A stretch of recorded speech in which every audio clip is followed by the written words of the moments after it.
মুসলমানের ছেলেমেয়েরা, তরুণেরা, বাবেরা, এ নবী পাকের খিদমত উম্মতিগণেরা, যুগে যুগে আলেম উলামারা বুঝিয়েছে। আজকে আমরাও বোঝাচ্ছি, দুনিয়া চিরস্থায়ী নয়, অনেকে এসেছে চলে গেছে, আর পৃথিবী আছে আবারও চলে যাব। কবরের জমিনে তো সবাই শুইয়ে দেবে।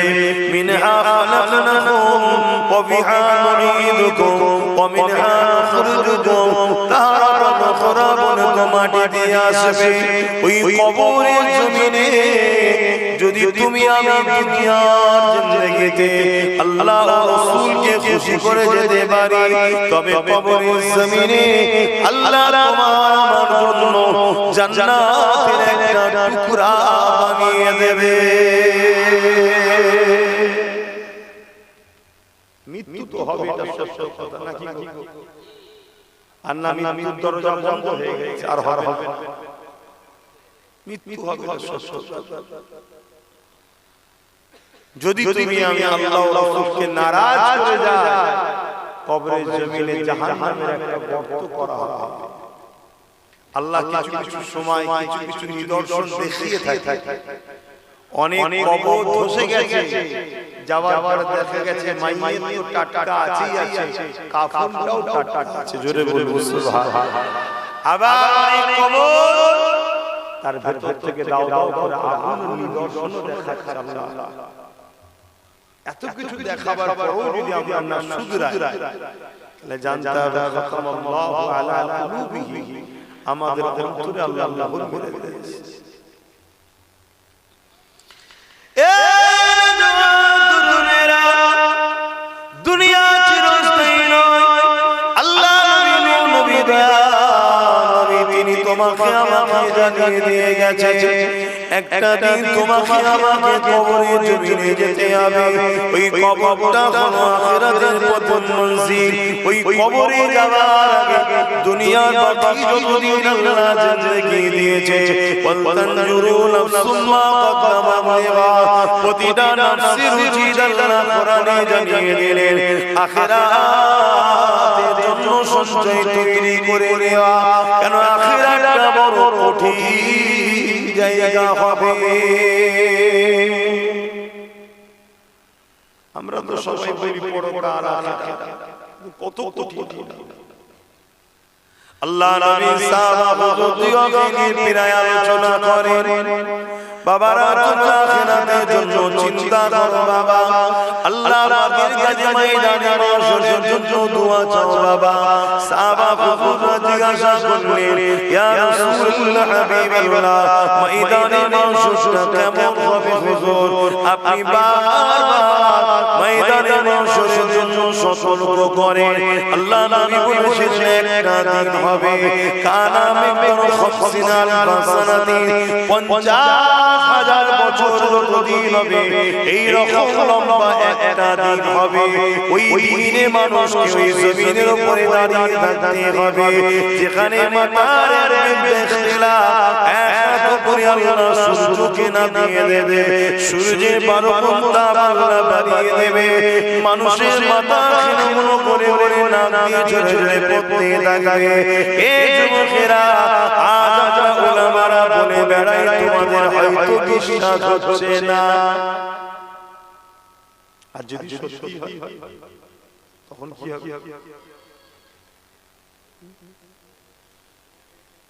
যারা আমার কোরআনের উপরে, রাসূলের উপরে বিশ্বাস রাখে না, সে মুসলিম ঘরে জন্ম নিতে পারে, সে কিন্তু মুসলমান ইমানদার। এ জওয়ানেরা, আল্লাহ নবী সাহাবাদেরকে বললেন, ময়দানে মাশরা কঠিন দিন হবে। যে যে বাপ ছেলেকে জমিনে শুইয়ে দিয়ে তার বুকের উপরে পা দিয়ে দাঁড়িয়ে যাবে, ছেলে বাবার মুখের উপরে পা দিয়ে দাঁড়িয়ে যাবে, মামির মুখের উপরে পা দিয়ে দাঁড়িয়ে যাবে, মেয়ে মায়ের মুখের উপরে পা দিয়ে দাঁড়িয়ে যাবে। ইয়া রাসূলুল্লাহ হাবিবাল্লাহ, এই রকমটা কেন হবে? আল্লাহ নবী বলেছিলেন সূর্যের তাপেতে লোহা আগুনে দিলে যেমন পুড়ে লাল হয়ে যায়, ওই সূর্যের তাপেতে জমিনটা পুড়ে লাল হয়ে যাবে, ওই জমিনে মানুষ দাঁড়াতে পারবে না। এ যুবকেরা তুমিরা বাবেরা, তাহলে ওই দিনটা তোমার আমার কি হবে উপায়? তাই বলি দুনিয়া জমিনে চলতে গিয়ে ভুল হয়ে যেতে পারে, আল্লাহর কাছে তওবা করো, ক্ষমা চাও। আর যদি কোরআনের মাহফিল দেখবে, ওই মাহফিলে বসে আলেম উলামাদের জবান থেকে আখিরাতের কথা, দুনিয়ার কল্যাণের কথা শোনো, সেই রাস্তায় চলার চেষ্টা করো।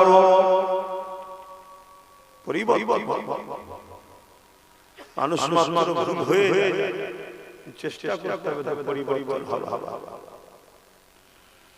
আল্লাহ নবী সাহাবাদেরকে বলেন, এমনও বান্দা পাওয়া যাবে ময়দানে মাশরেতে, তার শরীরের পাসিনা বেরোতে বেরোতে এক হাঁটু পর্যন্ত হয়ে যাবে। এমনও বান্দা পাওয়া যাবে পাসিনা বেরোতে বেরোতে এক কোমর পর্যন্ত হয়ে যাবে। এমনও বান্দা বান্দি পাওয়া যাবে ওই পাসিনা এক বুক পর্যন্ত হয়ে যাবে। এমনও বান্দা বান্দি পাওয়া যাবে ওই পাসিনা তাদের গলা পর্যন্ত পৌঁছে যাবে। এ যুবকেরা তরুণেরা, এবার নবী পাক উম্মতি করেরা, সামান্য দুনিয়ার মায়াজালে জড়িয়ে আখিরাতকে হারিয়ে ফেলবেন না। দুনিয়াদারি করতে হবে, কারবার সংসার সন্তানকে দেখাশোনা করতে হবে, কিন্তু আল্লাহ নবীকে ভুলে নয়।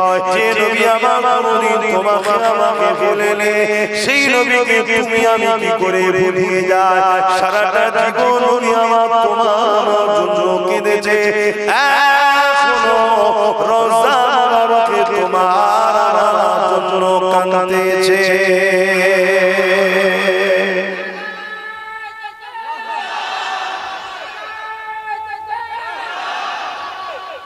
গরমের সময় ওয়াজ করলে এক জ্বালা, শীতকালে ওয়াজ করলে এই বেঁধে বেঁধে ওয়াজ না ঠান্ডা। আহা, নবী আমার আজ তোমার আমার জন্য কাঁদছে। উম্মত হিসেবে ভাব, উম্মত হিসেবে এত দরদি, এত আপন কেউ কেউ এ নবীরা, আল্লাহ নবী সারা জীবনটা তোমার আমার জন্য কেঁদেছে। নবী পাক যখনই কেঁদেছে উম্মাত করে কেঁদেছে। আল্লাহ নবী একদিন কাবা শরীফটা তওয়াফ করতেছিলেন, ওই কাবা শরীফ তওয়াফ করতে করতে নবী আমার হঠাৎ করে কাবার সামনে সিজদায় পড়ে যায়, চোখ দিয়ে পানি জারি হতে লাগে। আল্লাহ দরবারে নাজারি শুরু করে দিয়েছে। হযরত জিবরাইল আলাইহিস সালামকে আমার আল্লাহ পাঠিয়ে দিলেন, ও হযরত জিবরাইল দুনিয়া জমিনে যায়, আমার হাবিব কেন কাঁদে যে জিজ্ঞাসা করে আসে। হযরত জিবরাইল আলাইহিস সালাম দুনিয়ায় চলে গেলেন। আল্লাহ নবীকে সালাম দিয়ে জানতে চাইলেন, ইয়া রাসূলুল্লাহ হাবিবাল্লাহ, হুজুর আপনি কেন কাঁদেন? আল্লাহ পাক জানতে চেয়েছে। এ নওজওয়ানেরা, আমার আল্লাহ নবী জানিয়ে দিলেন, হযরত জিবরাইল আমি কেন কাঁদি এটা আমার আল্লাহ পাক জানে। তোমাকে যখন জানাতে চেয়েছে, জিবরাইল শুনে রেখে দাও, রেখে দাও। আমি যখনই কেঁদেছি কান্নাটা আমার গুনাহগার উম্মতীদের জন্য কেঁদেছি। ও জিবরাইল, আমি কাবা শরীফ করতে করতে আজ জাতির কথা মনে পড়ে যায়, সামুদ জাতির কথা মনে পড়ে যায়, কওমের কথা মনে পড়ে যায়। ও হযরত জিবরাইল, আজ জাতির মানুষেরা তাদের নবীর কথা অমান্য করার জন্য আল্লাহ তাদের উপরে আযাব দিয়ে আল্লাহ তাদেরকে ধ্বংস করে দিয়েছে। ও হযরত জিবরাইল, সামুদ জাতির মানুষেরা তাদের নবীর কথা শুনে না বলে আল্লাহ তাদের উপরে আযাব দিয়ে ধ্বংস করে দিয়েছে। লূত কওমের মানুষেরা আল্লাহর নাফরমানি করার জন্য, নবীর হুকুম না মানার জন্য আল্লাহ তাদের উপরে আযাব দিয়ে শেষ করে দিয়েছে। হে হযরত জিবরাইল কাবা করতে করতে মনে পড়ে যায় আমার উম্মতিরা আমি রাসূলুল্লাহ নাফরমানি করে বেড়াবে, আল্লাহ যেন তাদের উপরে আযাব দিয়ে ধ্বংস না করে দেয়। হে জিবরাইল আমি রাসূলুল্লাহ উম্মতিদেরকে বড় ভালোবাসি, আল্লাহ যেন তাদের উপরে আযাব দিয়ে ধ্বংস না করে দেয়। আমার আল্লাহ জানিয়ে দিন হাবিব আমি আপনার কাছে ততদিন পর্যন্ত আপনার উম্মতদের ধ্বংস করব না, কিয়ামত করব না, যতদিন পর্যন্ত এদের মাঝে একটা ব্যক্তি দিন থেকে আমাকে আপনাকে ভালোবাসবে আমি আল্লাহ তার খাতিরে দুনিয়া ধ্বংস করব না। আরো জোরে বলুন সুবহান।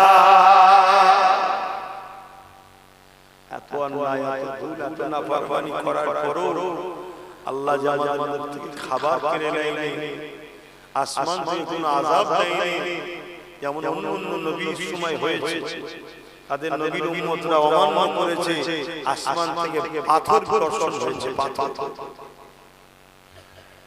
এমন আওয়াজ এসেছে মানুষ সব আওয়াজে ছোট ছোট কান ফেটে ফেটেছে, মানুষ নাক দিয়ে রক্ত বেরিয়ে মারা গেছে, পুরো কম শেষ। নানা ভাবে আল্লাহ বন্যা দিয়ে তুফান দিয়ে নূহ নবীর উম্মতদের ঘরে আল্লাহ শাসন করেছে। লূত আলাইহিস সালামের উম্মতকে আল্লাহ পাথর বানিয়েছে। আল্লাহ আমাদেরকে দেয় না, অথচ আমার নবীর উম্মতেরা এখন জিনা ফরমানি শুরু করেছে, অন্য নবীর উম্মতরা দেখলে লজ্জা পায়। এজন্যই মনে হয় আল্লাহ আমাদেরকে লাস্টে পেয়েছে। এরপরও কিন্তু আমার রাসূলুল্লাহর খাতিরে আল্লাহ আমাদেরকে এখনো আযাব গজব দিয়ে ধ্বংস করে দেয়। তাই বলবো চলতে গিয়ে মানুষ মাত্র ভুল হয়, কিন্তু একদম গাফিলতি ভালো নয়। আমাদের গাফিলতির জন্য আজকে পৃথিবী জুড়ে আবার নতুন করে জালিমরা মাথা চালাচ্ছে। কখনো কোরআন অপমান করছে, কখনো মসজিদকে অপমান করছে, কখনো রাসূলকে নিয়ে ছোট বড় কথা বলছে। আজকে আমার দেশে শুরু হয়ে গেছে, একদল মানুষ সারা রাস্তা ভালো ভালো যাচ্ছে, যেই মসজিদ দেখছে আমি দুমদাম নামাজ পড়ছি।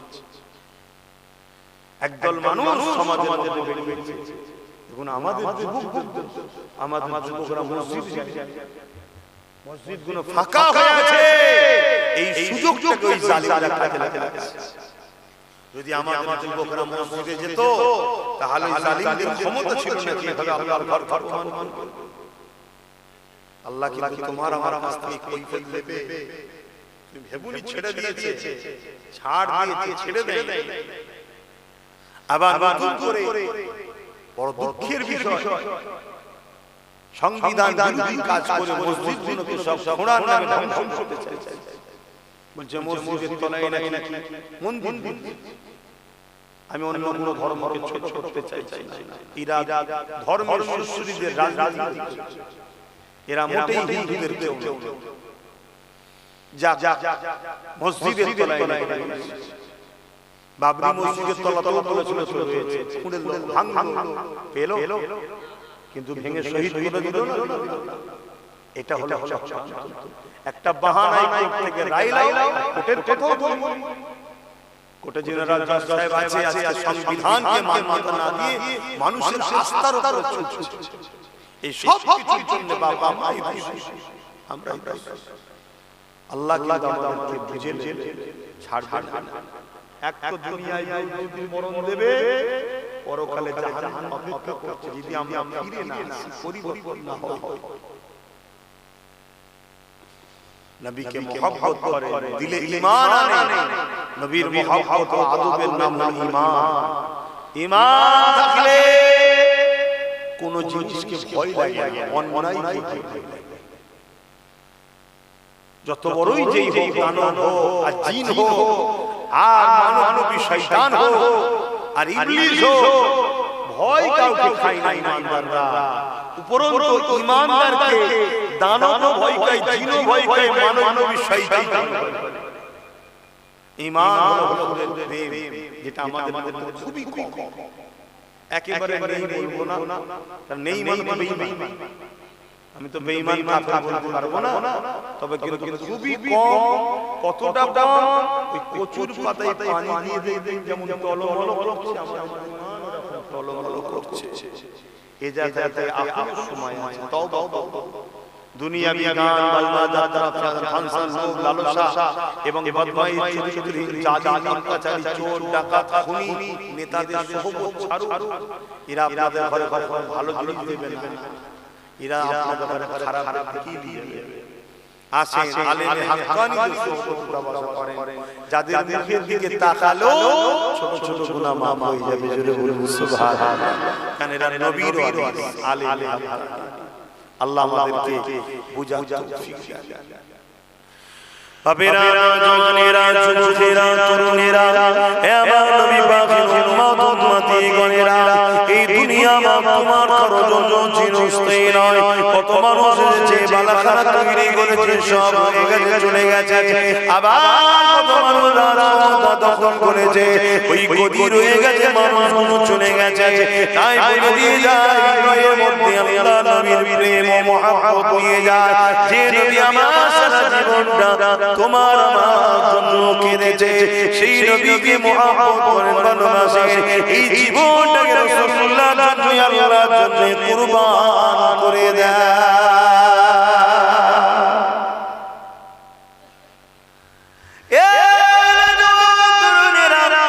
সেদিন মাত্র 313 জন ছিল, অপরদিকে 1000 উপরে ছিল। 313 জন খালিয়াতে ছিল, 1000 যারা তাদের হাতে অস্ত্র ছিল। 313 জন খালি পায়ে এসেছিল, 1000 উপরে যারা ঘোড়া উঠে পিঠে চেপে এসেছিল।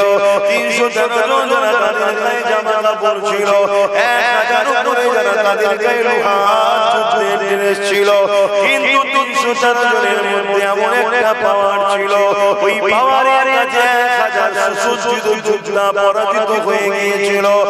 313 জনের কাছে কি ছিল? 313 জনের হৃদয়ে আল্লাহ ও নবীর উপরে মহব্বত, বিশ্বাস, ভালোবাসা এত গভীর ছিল যে আমরা আল্লাহর রাহে শহীদ হতে পারি, মৃত্যুর আগে জান্নাত দেখে নেব।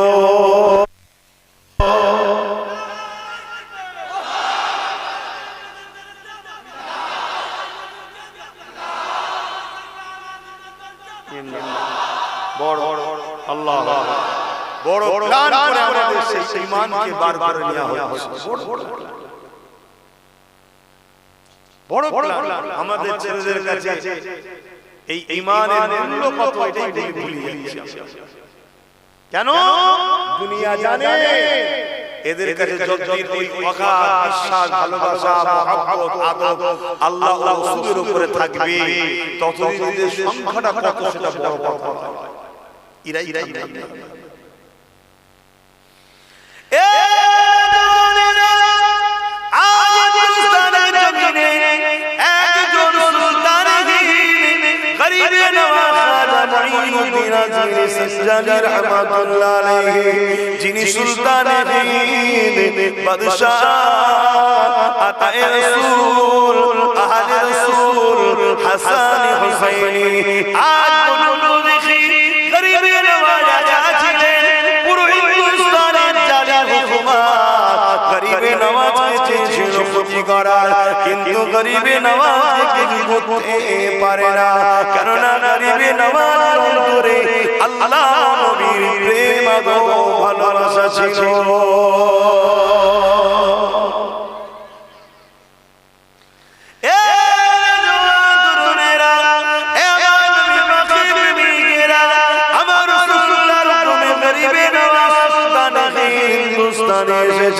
নতুন করে জালিমরা আমার গরিবে নওয়াজের জালে নানা রকম চক্রান্ত চালাচ্ছে, শুনেছেন না শুনলে?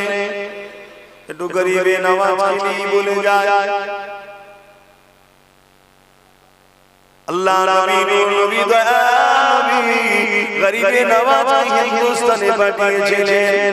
যা মুঈনুদ্দিন হিন্দুস্তানের জমিনে চলে যাও, ওখান থেকে আমার আশিকদের ইমানের খুশবু পাওয়া যাচ্ছে।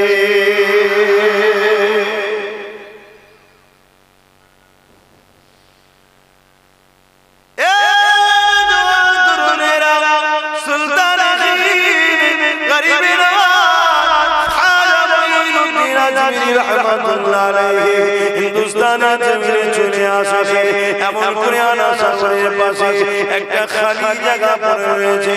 ওই জায়গাটা গরিবে নওয়াজ তিনি তিনার সাথীকে বসলেন। ওই জায়গাতে আযান দিতে বলা হলো, আনা সাগরে ওযু করা হলো, গরিবে নওয়াজ নামাজ আদায় করতে লাগলো। এই যুবকেরা, তরুণেরা, বাবেরা সন্ধ্যা হয়ে আসতে লেগেছে। যে জায়গাটা গরিবে নওয়াজ বসেছিল, এই সময় রাজা লোকেরা এসে বলতে লেগেছে, হে মুসলমান, এখান থেকে ওঠো, কেননা এই জায়গাতে রাজা বসে।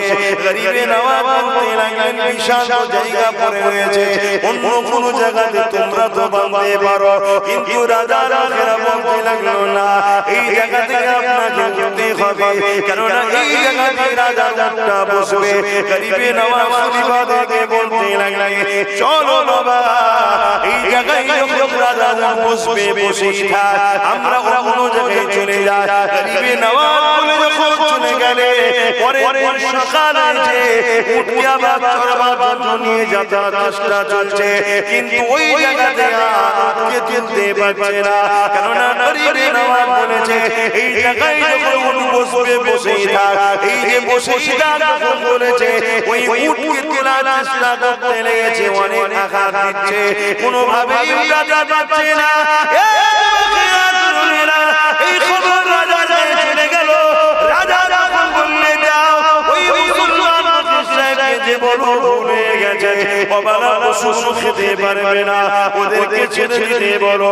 গরিবে নওয়াজ ছেলে ইসলাম করার পরে জুলুম করা শেখায় না, হাত্তাকে যদি ছোট একটা পিপিলিকাও হয়, তার উপর জুলুম করা যাবে না।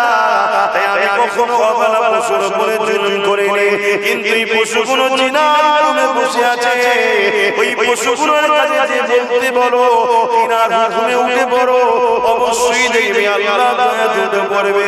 বাচ্চা লোকেরা এসে বলতে লাগলো, জিনার রুমে তোমরা বসে আছো, জিনার রুমে উঠে পড়ো। সঙ্গে সঙ্গে উঠে দাঁড়িয়ে যায়। আরো জোরে বলুন সুবহান।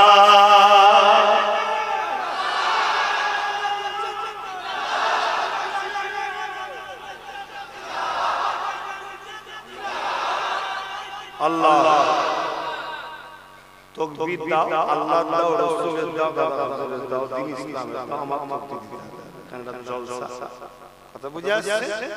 আল্লাহ দেবে, নবী দেবে, দাদা দাদা সিলাই করব, ভালো ভালো দ্বীন ইসলাম পেয়ে দাদা বলে হবে, আর ইসলাম নাম তত্ত্ব।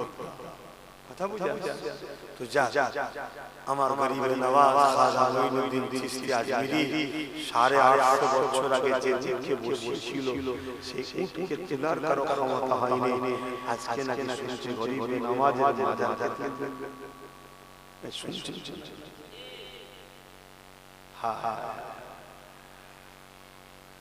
আল্লাহ গরিবে নওয়াজকে এত ক্ষমতা দিয়েছিলেন, কেন গরিবে নওয়াজ আল্লাহ ও রাসূলের হয়েছিলেন, আমরা হতে পারি? এ তরুণেরা, আমার গরিবে নওয়াজ খাজা মঈনুদ্দিন আজমিরি রাহমাতুল্লাহ আলাইহি দরবারে বাদশাহ শাহজাহান একদিন এসেছে। এমন করে দেখা যায় গরিবে নওয়াজের দরবারে ঢুকে লেগেছে।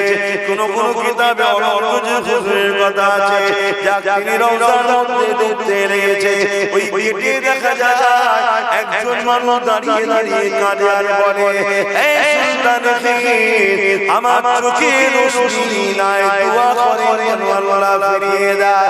এই সুলতান খির আমার চোখের রোশনিকে ফিরিয়ে দেয়। এইভাবে যখন কাঁদতে লেগেছে, বাদশা দাঁড়িয়ে গিয়ে জিজ্ঞাসা করে, বাবা কতদিন তুমি এইভাবে কাঁদতেছো? তোমার চোখের রোশনি তুমি কতদিন এসেছো? সে বলল বছর পার হয়ে গেছে। গরিবে নওয়াজের দরবারে এক বছর পার হয়ে গেছে। এইভাবে দোয়া চাইতে লেগেছে, কিন্তু আমার চোখের রোশনি আমি ফিরে পাচ্ছি না। সুলতান বাদশা বলতে লেগেছে, আমি বাজারের ভিতরে যাচ্ছি, বেরিয়ে আসার পরে যদি তোমার চোখের রোশনি না ফিরে পাও, আমি তোমাকে মৃত্যুদণ্ডের শাস্তি দেব। কিসের শাস্তি? মানে কত মৃত্যু দিয়া। এতদিন চোখের জন্য দোয়া চাইছি, এবার হাত তুলে বলছে, হুজুর আপনি দয়া করেন, আল্লাহর কাছে দোয়া করেন, হুজুর আপনি আমার চোখের রোশনি ফিরিয়ে দেন। ওলিদেরকে চাওয়া মানে ওসিলা, দিনেওয়ালা মালিক কথা বুঝে আসছে। তো হুজুর না হয় বাদশা আমার গর্দান উড়িয়ে দিয়ে দেবে। দোয়া চাইছি। কিছুক্ষণ পরে আল্লাহ এই অন্ধ মানুষের চোখের রোশনি ফিরিয়ে দিয়েছে। জোরে বলুন সুবহানাল্লাহ। বাদশা এসে বলছে, কি বুঝছো? চোখের রোশনি পেয়েছো? হ্যাঁ। এতদিন চাইছিলে পেলে না, আজকে চাইছো পেলে? এতদিন চাইছিলাম পেলে না, চাইছিলে আজকে পেলে কেন? চাওয়ার মধ্যে ব্যাপার আছে। আজকে জান বাঁচাবার হয়েছে, এই চাওয়াটা দিল থেকে হয়েছে। আল্লাহর নবী গরিব নওয়াজের দরবার থেকে কেউ খালি হাতে ফিরে আসে না। আল্লাহর ওলির দরবারে শুনি আজকে আমার কেন্দ্র সরকার লেগেছে। কথা বুঝা যাচ্ছে? এরা যদি পরিবর্তন হয়ে যায় ভালো, না এদের ধ্বংস অনিবার্য হবে। কোনো চিন্তা নেই, আল্লাহর ওলি নবীর আশিক ছিলেন। আমার বোঝাবার উদ্দেশ্য, নবীকে ভালোবাসা। পৃথিবীর কোনো শক্তি নেই আপনাকে মিটাতে পারে। মুসলমান ছেলেমেয়েরা, তরুণেরা, হে নবী পাকের প্রেমিকেরা, হে আমার নওজোয়ান তরুণীরা, বাপেরা, আল্লাহর রাসূল সুলতানের গরিবে নওয়াজে আর একদিনের কথা মনে পড়ে যায়। হুজুর আমার একদিন রাস্তা দিয়ে যেতে লেগেছে। এই সময় দেখা যায় 40 জন মানুষ আগুনের পূজা করতে লেগেছে, উপাসনা করতে লেগেছে। যাদেরকে মুজুসি বলা হয়, আল্লাহর গরিবে নওয়াজ সে জায়গায় দাঁড়িয়ে গেল। দাঁড়িয়ে গিয়ে তাদেরকে বলতে লেগেছে, বাবারা তোমরা এই করতে লেগেছো? তারা বলতে লেগেছে, আমরা আগুন দেবতাকে খুশি করার জন্য উপাসনা করতে লেগেছে। আমার গরিবে নওয়াজ জিজ্ঞাসা করতে লাগলো, কতদিন ধরে কাজ তোমরা করতে লেগেছো? তারা বলতে লেগেছে, 40 বছরের উপর হয়ে গেছে। আমরা এই আগুনকে কি বর্ষা কি শীত কি গরম কখনো বন্ধ হতে দেইনি। আমার গরিবে নওয়াজ বললেন, এত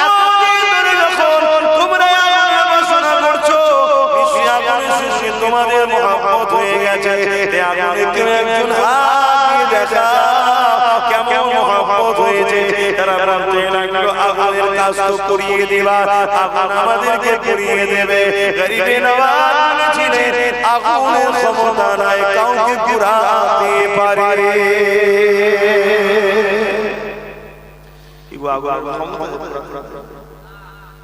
হযরতে ইব্রাহিম আলাইহিস সালাম কিন্তু বিশাল আগুনের আল্লাহর হুকুম না হলে পুরাতে পারবে না। বেশক আগুন পুরায়, কিন্তু খোদার হুকুম না হলে পুরাতে জোরে বলে পারবে না। সব ক্ষমতার মালিক আল্লাহ, এটা মাথায় রাখতে হবে। হযরতে গরিবে নওয়াজ বললেন যে আগুনের ক্ষমতা নাই পুরাতে পারে। তাদের মধ্যে একজন এসে বলছে, তাহলে আপনি হাত দেখান। আল্লাহর গরিবে নওয়াজ বলছে, কই আমি আগুনের উপাসনা করি, হাত দেখান। তোমরা আমি তো আগুনের উপাসনা করি না, আমি আগুন যিনি সৃষ্টি করেছেন সেই আল্লাহর উপাসনা করি। জোরে বলুন সুবহানাল্লাহ। তবে যখন তোমরা ভাবছো চলো তাহলে এই কথাটা বলে গরিবে নওয়াজ তাদেরই একটা সন্তান পাশে বসেছিল ওই সন্তানটাকে সাথে করে নিয়ে আগুনের মধ্যে বিসমিল্লাহ বলে ঢুকে যায়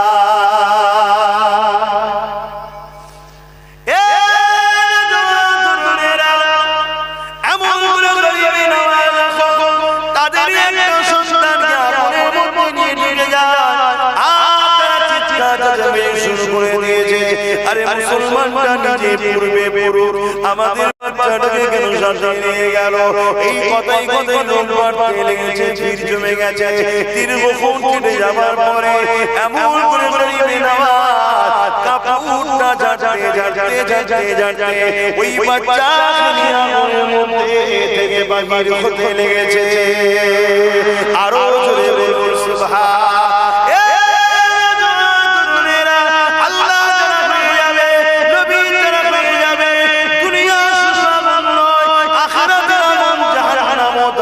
পুরাতে পারবে না এই বলে দিয়ে যায় দুনিয়ার মায়া জানে জুড়ে দুনিয়াদারি করতে নিষেধ না সংসার করতে নিষেধ না ব্যবসা বাণিজ্য করতে নিষেধ না তবে আমার নবী যেভাবে দেখিয়েছে যেভাবে করো ওর খিলাফ কাজ করতে যাবে না তাহলে দুনিয়াও যাবে আখিরাতও শেষ হয়ে যাবে এ যুবকেরা তরুণেরা গরিবের অবস্থা দেখে ওই 40 জন মানুষ আগুনের উপাসনা ছিল তারা আগুনকে ছেড়ে দিয়ে আমার গরিবে নওয়াজের কদমে সিজদায় পড়ে যায় গরিবে নওয়াজের উপাসনা শুরু করে দিয়েছে গরিবে নওয়াজ তাদেরকে বলতে লাগলো বাবারা তোমরা কেন আমার কাছে মাথা নত করছো তুমিও মানুষ আমিও মানুষ মাথা নত একমাত্র তিনার কাছে হবে যিনি আমাকে আগুনের মধ্যে হিফাজত করেছিলেন আরো জোরে বলুন সুবহান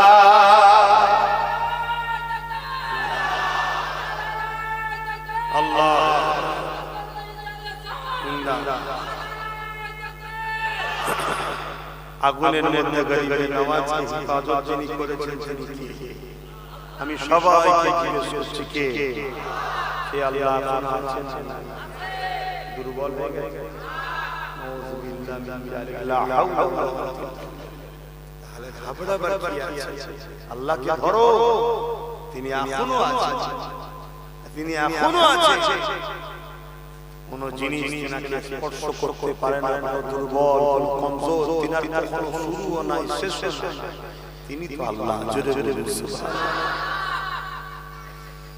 তাদেরকে করিবে নওয়াজ বলছে বাবারা তোমরা যদি আগুন থেকে মুক্তি পেতে চাও যিনি আমাকে আগুন থেকে মুক্তি দিয়েছে তোমরা তার উপর তারা বলতে লেগেছে বাবা বাবা কে রাস্তা দেখায় গরিবে নওয়াজ তাদেরকে বলে দিল বলো লা ইলাহা ইল্লাল্লাহ মুহাম্মাদুর রাসূলুল্লাহ লা ইলাহা ইল্লাল্লাহ মুহাম্মাদুর রাসূলুল্লাহ এই কালেমা খানা দিল থেকে মেনে নাও জবানে উচ্চারণ করে দাও আল্লাহ তোমাকে জাহান্নামের আগুন থেকে বাঁচাবে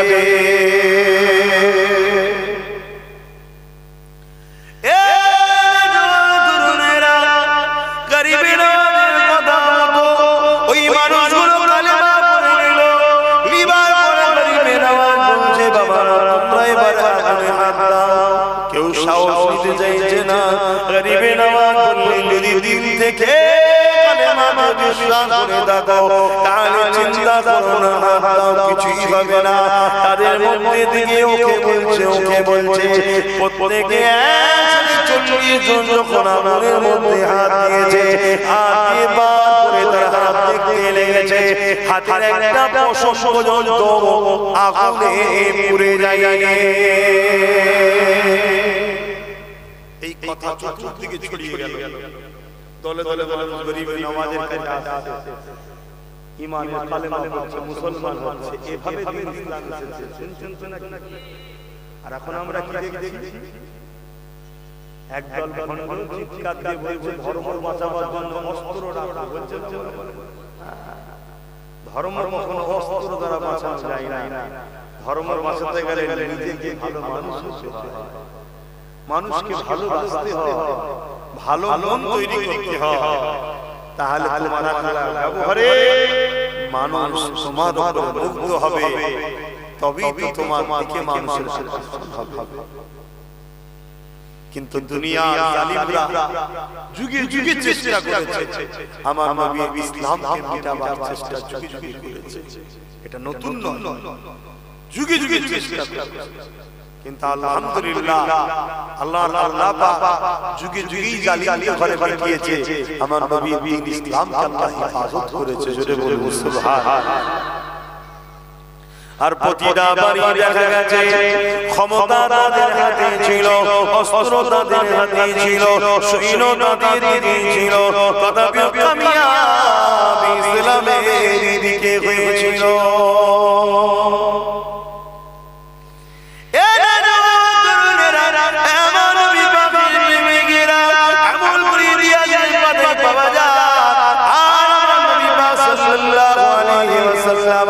প্রথম সাহাবী হযরত আবু বকর সিদ্দিক রাদিয়াল্লাহু তাআলা যখন খলিফা হলেন, এই সময় দেখা যায় একটা ব্যক্তি মুসাইলামাতুল কাজ্জাব, সে নিজেকে মিথ্যা নবী দাবি করে আমার নবী পাকের খাতমে নবুয়তের বিরোধী করার জন্য এবং ইসলামের দুশমন রাষ্ট্রগুলো ওই মুসাইলামাতুল কাজ্জাবকে সাথ দিতে লাগলো। ৯০,০০০ সৈন্য পাঠিয়ে দিল, অস্ত্রধারী সৈন্যরা মুসাইলামাতুল কাজ্জাবকে ঘিরে রাখতে লাগলো। মুসাইলামাতুল কাজ্জাব এই ৯০০০ সৈন্য নিয়ে ইসলামের নবীর বিরুদ্ধে যে ষড়যন্ত্র চালাতে লাগলো, সে নিজেকে মিথ্যা নবী পর্যন্ত দাবি করে ফেললো। এই যুবকেরা তরুণেরা বাপেরা সাহাবা হুজুরদের মধ্যে আলোচনা মিটিং ডাকা হয়ে গেল। হযরত আবু বকর সিদ্দিক আর সাহাবা হুজুররা বসে বললেন, আমিন শুরু হয়ে গেল। সাহাবা হুজুরদেরকে লক্ষ্য করে হযরত আবু বকর সিদ্দিক বলেছিলেন, ভাই মুসাইলামাতুল কাজ্জাব সে নিজেকে মিথ্যা নবী দাবি করতে লেগেছে, এই জায়গায় আমাদের করণীয়টা কি হতে পারে? সমস্ত সাহাবারা বলতে লাগলেন, ও ভাই হযরত আবু বকর সিদ্দিক আপনি আমাদের খলিফা, আপনি যা রায় দেবেন আমরা সেটাই মেনে নেব। নেতৃত্ব মানতে শিখুন, ইমানদার বেঈমান কাফের মুনাফিক নয়। ইমানদার নেতৃত্ব মানতে শিখুন, কামিয়াবি চান। আর নয় আগামী দিন যা ভয়ানক আসছে। আমি ৩ বছর বলেছিলাম না, বলেছিলাম ৩ বছর পর চোখ যে রক্ত নেই পানি বেরোবে, এই পানিটাই রক্ত বেরোবে। হ্যাঁ, ১ বছর হতে যাচ্ছে। এই ডিসেম্বর হয়ে গেলে ১ বছর, ২ বছর আছে। যদি বেঁচে থাকি কথা হবে, তোমরা থাকলে দেখা হবে। পরিবর্তন যদি না হয় মিলিয়ে লিখে দিও, আজকেও কথাটা রেকর্ড করে নাও। আর ২ বছর দেখো না কি হয়। তাও অতদিন যাবে কি সন্দেহ আছে, তাও অতদিন যাবে কি সন্দেহ আছে। কি ভয়ানক রাস্তা দেখ। এমনি তো সোশ্যাল মিডিয়ায় দেখছি মুরব্বী মানুষের দাড়ি ধরে কালে টেনে টেনে চড় মারছে, কুকুর বাড়ি মারছে, দেখছেন না? আর মেরে বলছে বল এই স্লোগান দে, দেখছেন না? তুমি ভাবছো তো আমার আব্বা নয়, হ্যাঁ তোমার ঈমান দুর্বল বলেই তোমার আব্বা দেখছো। মনে রাখবে কাল তোমার আব্বার সাথে হতে পারে, তোমার আব্বার সাথে ওটা ঘটতে পারে।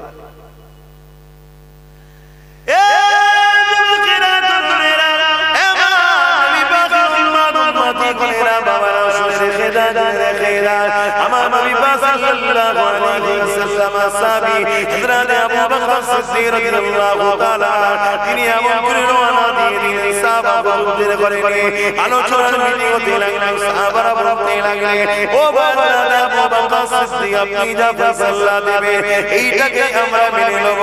হযরত আবু বকর সিদ্দিক কি বলেছেন, হে আমার নবী সাহাবারা কি বলেছেন আপনারা আমার নবী পাকের বিরোধী করে দিয়ে যাই বলুন না কেন, এতে আমার নবী পাকের কোনো অসুবিধা হবে না। কারণ আল্লাহ কোরআনের মধ্যে জানিয়ে দিয়েছে, ওয়ালা রাসূলুল্লাহ খাতামান নবী, আমার নবী পাক শেষ নবী। এতে দুনিয়ার হাজারো নবী মিথ্যা নবী দাবি করে, আর শনিবার তো আমার নবী পাকের কিছুই হবে না। হবে নাকি? জোরে বলেন। যেমন আকাশে চাঁদ উঠলে কি হয়, দেখবেন কিছু কিছু পুরা আকাশ মুখ হয়ে চাঁদের দিকে ঘেউ ঘেউ ঘেউ দেখেছেন কখনো নজরে পড়েছে? আরে একই না, এইটা একটা একটা করে খসখস হচ্ছে, চাঁদ উঠে খেয়ে দেখাই না মুখ হয়ে চাঁদের দিকে ঘেউ ঘেউ ঘেউ। তো মানুষের মধ্যে কিছু এরকম কুমার কা মানুষ আছে, তারা সব আমার নবীর পিছনে ঘেউ ঘেউ ঘেউ আছে না? এগুলোর মধ্যে আবার দাঁড়িওয়ালা কুকুর বেরিয়েছে, টুপিওয়ালাও আছে, খারাপ নিচ্ছে ইগো খারাপ নিচ্ছে। আমার নবী সাল্লাল্লাহু আলাইহি ওয়াসাল্লাম ছোট ছোট যা তা কথা বলা মানুষ মরা বলে, শাফাত করতে পারবে না বলে, ইলমে গায়েব জানে না বলে, কথা কথা নবী পাক সাল্লাল্লাহু আলাইহি ওয়াসাল্লাম আমাদের মতো নাউযুবিল্লাহ মিন জালিক আরো ইত্যাদি হাজারো রকম নবীকে খাটো করার কথা বলে। এরা বান্না এরা করে আশ্চর্যের বিষয় এগুলো করার পরও এরা জাহান্নামে হবে। কেন? এরা শুনছেন কারো দাড়ি কম, নামাজ কম, রোজা কম, হজ কম, কিন্তু নবীর আদব ভালোবাসায় খুঁত নাই, নবীকে পিয়ার করে, আল্লাহ পিয়ার করে, ওকে কেউ জাহান্নামে করবে না। এক কথা বলেন, কেউ বলতে গুনাহ করেছি বাবা গুনাহগার, কিন্তু ও বেঈমান জাহান্নামী বলতে পারবে কেন? দেখা যাবে মরণের সময় ও কলেমা করতে তওবা করতে করতে কলেমা পড়তে যাচ্ছে, আর আমরা জোরে বলুন সুবহানাল্লাহ। কিন্তু যারা আমার নবীর সাথে মুস্তাফি করেছে, আল্লাহ ওয়াদা করেছে আমার সামনে যদি কেউ বিয়াদবি করে থাকে আমি তাকে মাফ করব, কিন্তু আমার নবীর সাথে বিয়াদবি করে তাকে মাফ করব না। কেন? ওটা আমার ভালোবাসা। ওটা কার ভালোবাসা? আল্লাহ। আল্লাহ যেমন অনেক বাপ দেখবে তাকে দুটো ছোট ছোট কথা বলা শুনে ছেলে আবার অনেক ছেলে আছে দেখবে তাকে দুটো গালি গালাজ করে ঠিক আছে বাপ তুলেছে যে ওই ব্যাস কেন রে তোকে গাল গাল চুচ্ছি না, তাহলে নিজেকে আঘাত করে মেনে লিয়া যায়, ভালোবাসাকে আঘাত করে মানা যায় না। তা আমাদের ক্ষেত্রে যদি এত দরদ হয়, তা যিনি রহমান, যিনি রহিম, যিনি আল্লাহ, তিনি তিনার হাবিবকে ভালোবাসেন। শুনছো তো ভাই? তিনি তিনার হাবিবকে ভালোবাসেন। তাই আল্লাহ বলেছে যদি আমার সাথে ভুলভ্রান্তি করে ক্ষমা চাইলেই মাফ করে দেব, কিন্তু আমার হাবিবের সাথে কেউ যদি গুস্তাখি করে আমি তাকে ক্ষমা করব না। হিদায়াতের রাস্তা দেখা, আল্লাহ যদি রাস্তা দেখায় হিদায়াত হবে। এই যে তোমরা বসেছো, তোমরা নিজের ক্ষমতায় বসছো, আল্লাহ বলছে এটা মারে জানি না তোমাদের কাছে আল্লাহ পছন্দ আমি জানি যে তোমাদের আল্লাহ ভালোবাসে, তাই ঠিক তেমনি হিদায়াত আমার আল্লাহ যাকে দেয়, হাজারো চেষ্টা করলে আল্লাহ যদি দয়া না করে হিদায়াতের দরজা না খুলে হিদায়াত দিতে পারবে না। আমার হাবিবের সাথে যারা মুস্তাকি করবে, আল্লাহ বলেছেন হিদায়াতের রাস্তা আমি দেখাবো না। কেন? শুনছেন? অতএব সব জায়গায় ভুলভ্রান্তি গুঞ্জাইশ আছে, শুধু নবীর ব্যাপারে আল্লাহ বলেছেন। তাই আমরা নবীর বিষয়ে বেশি আলোচনা করি, আল্লাহকে খুশি করে যাতে আল্লাহ আমাদের খুশি হয়ে যায়। যে আব্বাস আমার বন্ধুর কথা বলে রে, চলো উপরে রাজি হয়ে গেল। এজন্যই যেখানে যায় যদি মালিক একটা রাজি হয়ে যায় যে বদমাইশি করেছে অনেক করেছে অনেক, কিন্তু আমার বন্ধু বলে যেখানে যাই বন্ধু করে চলো উপরে রাজি হয়ে গেলাম বন্ধুর খাতিরে। তো এটার জন্যই আমরা বেশি বেশি নবীর কথা বলি। হ্যাঁ আলোচনা করি কিন্তু বেশি নবী। কেন? আল্লাহর কোরআনে আল্লাহ অনেক কিছু আলোচনা করেছে, তবে নবীর কথা বেশি বেশি জোরে জোরে সুবহানাল্লাহ। আল্লাহ নিজেও তার বন্ধুর কথা বেশি। কি গানটা বলবো না ঠান্ডা লাগে আমার আব্বা তো একদম চোখ চোখে বারবার ঠিক আছে বসে ঠান্ডা লাগে আর ও ঘুমোচ্ছে একটা বালি দাও ও কোন দিকে চেয়ে আল্লাহ আল্লাহ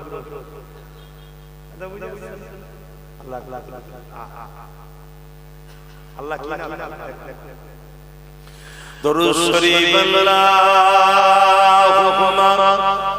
সাল্লি আলা সাইয়্যিদিনা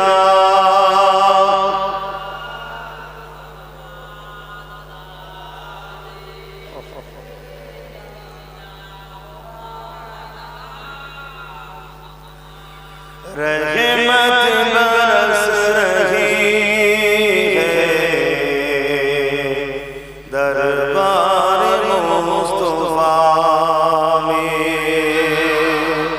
आरो जोरे बोलুন না रहमत बरस रही है दरबार मुस्तफा में बिन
सल्ली अला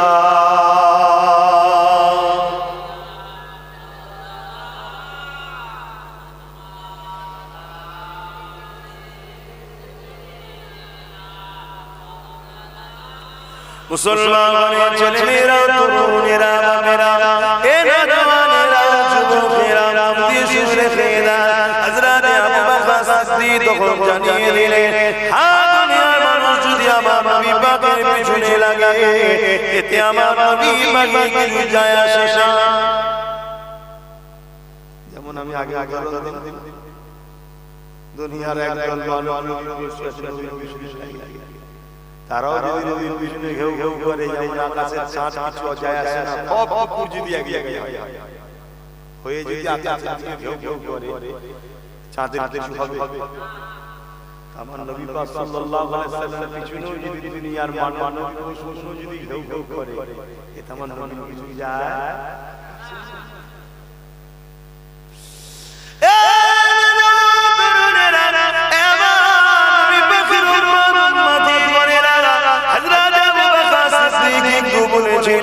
ও আমার সাহাবারা কিন্তু আমরা নবীকে ভালোবাসি বলি আমাদের ভালোবাসা তুই যে হাতটা দেখানো দরকার আমি আবু বকর মুসাইলামাতুল কাজ্জাবকে বুঝাবো আল্লাহ যখন কোরআনের মধ্যে জানিয়ে দিয়েছে ওয়ালাকিন রাসূলুল্লাহ ওয়া খাতামান নবী তাআলা আমি অবশ্যই বুঝাবো কিন্তু সে যদি না বোঝে সে যদি আমার নবী পাকের সাথে দুস্তাকি চরম বিয়াদবি করতে যায় তাহলে আমি আবু বকর নিজের জানের মাঝে লাগিয়ে হলো মুসাইলামাতুল কাজ্জাবের বিরুদ্ধে সংগ্রাম করতে যায়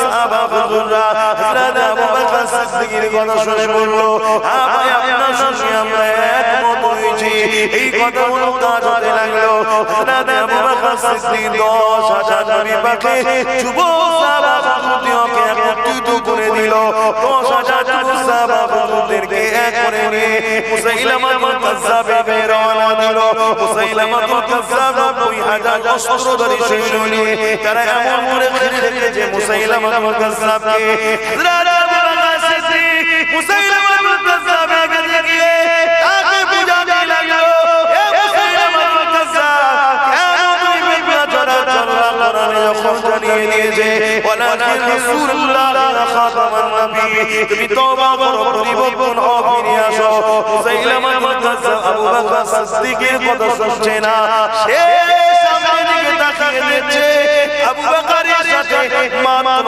10,000 রয়েছে আর আমার সাথে 90,000 রয়েছে আমার সংখ্যাটা বেশি আবু বকরের কম আমার সৈন্যদের হাতে অস্ত্র রয়েছে আমার দিকে বিদেশী শক্তিরা রয়েছে কেন আমি আবু বকরের কথা শুনবো এর বিরুদ্ধে আমি লড়াই করে এদেরকে মিলিয়ে দেবো মনে রাখবে কিছু মানুষ ক্ষমতার অন্ধকারে পড়ে যায় ক্ষমতার জন্য অন্ধকারে পড়ে যায় মুসাইলামাতুল কাজ্জাব ক্ষমতার জন্য অন্ধকারে পড়েছিল হামলা করে বলল মুসাইলামাতুল কাজ্জাব এ যুবকেরা তরুণেরা হযরত আবু বকর সিদ্দিক 10,000 সাহাবাদের ডিফেন্সে দাঁড়িয়ে গেলে তারা হামলা করতে লেগেছে ডিফেন্স করতে লেগেছে হামলা করতে লেগেছে ডিফেন্স করতে লেগেছে কিন্তু আমার আল্লাহ সেই সম্পত্তি ফাইসাল্লাহ দিনের হাতে 90,000 মুসাইলামাতুল কাজ্জাব সহ তার সৈন্যবাহিনীকে 10,000 এর মাধ্যমে আল্লাহ জাহান্নামে পাঠিয়ে দিয়েছিল আরো জোরে বলুন সুবহান